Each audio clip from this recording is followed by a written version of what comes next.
Hey guys, welcome to the day 7 of my NEET preparation series. So आज एक हफ्ते complete हो चुके हैं and the next week has started already and time flew so fast. तो सबसे पहले I am doing my physics classes. इससे पहले मैंने प्रीवियस लेक्चर को ऑलरेडी रिवाइज़ कर लिया था आज मॉर्निंग में and then I am doing the classes. कल संडे था तो मैंने कल का भी दिन बहुत प्रोडक्टिवली यूटिलाइज़ किया. मेरे जितने भी पेंडिंग वर्क थे, बैकलॉग जैसे संघर्ष असाइनमेंट रह गया था, होमवर्क, डीपीपीज़ वगैरह, मैंने उन सबको एक बार फिर से गो थ्रू किया, नोट्स को गो थ्रू किया. So I utilised my Sunday like that. So today's lecture was mainly about homework discussion and rectangular hyperbola. Graph based ही था, पैराबोला, यही सब के बारे में सर ने पढ़ाया. नेक्स्ट लेक्चर में will be most probably doing differentiation and I am making the notes in the class itself. चाहे सब्जेक्ट कोई भी हो, बीट फिज़िक्स, केमिस्ट्री और bio, I always make sure कि अगर मैं क्लास कर रही हूँ so I should write the notes at the same time. अगर मैं अलग से रखती हूँ नोट्स को ना तो I just feel very unproductive for the whole day कि मैंने क्लास किया ही नहीं. Means it is no point of doing the class if are not writing the notes. And trust me, last to last year I did this. मैं physics के सिर्फ lectures देखती थी and I use to think that कि मुझे समझ में आ रहा है, means I able to solve the question also. But reality is very different in physics.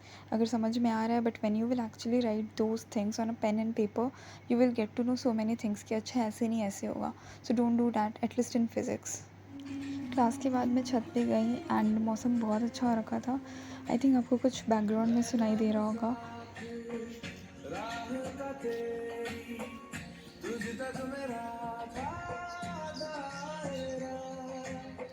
मेरे घर के नियर बाई में ही किसी की शादी है, बट मैं ये चीज़ सोच के आई एम थिंकिंग कि ऐसा क्या ही हो सकता है जो कोई इतने ऑस्पिशियस मोमेंट पे ऐसे ऐसे सैड सॉन्ग्स बजा सकता है. I do love these songs but ऐसे मोमेंट पे, शादी वगैरह पे, तो इट फील्स लाइक. उसके बाद मैं बैठ गई केमिस्ट्री पढ़ने. केमिस्ट्री में आज सर ने स्टार्टिंग में 10 क्वेश्चंस करवाएं, आउट ऑफ विच मेरे 6 सही हुए.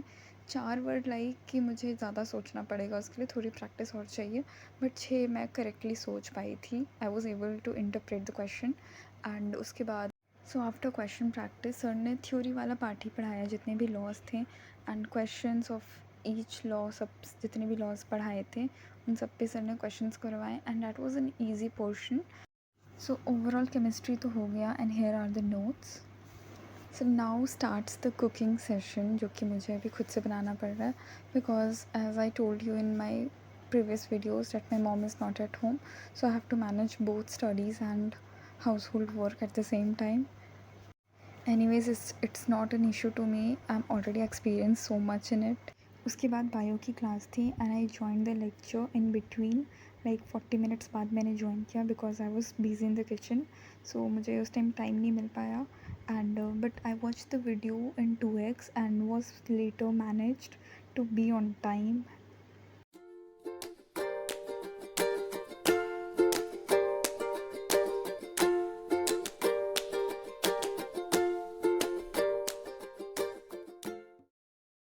So now I'm finally done with the class along with the notes, and now it was the time for some question practice.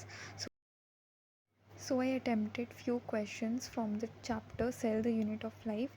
मैंने कोशिश किया कि अभी तक हमने क्लास में जहाँ तक पढ़ा है सिर्फ वही अटेम्प्ट करूँ, but there were few questions जो कि हमने अभी क्लास में नहीं पढ़ा है and I attempted them also as a NEET dropper. उसके बाद मैंने केमिस्ट्री की डीपीपी सॉल्व करी. There were around 40 questions and I solve them within 40 minutes. मैं टाइमर सेट करके करती हूँ यूजुअली. उसके बाद मैंने बॉटनी की टीपीपी सॉल्व करी. There were only 10 questions and all of them were so easy. And guys, I feel that we are in the same journey. As a dropper we have to face so much ups and downs in our life, and even after that we are able to give our best, and that is enough. So that's it for today's video. Channel पर नए हो तो subscribe कर लेना. अगर video थोड़ी सी भी helpful लगे हो तो प्लीज़ लाइक कर देना and do share me your experiences and feedback of how was your last week. मिलते हैं अगले वीडियो के साथ. Till then keep start.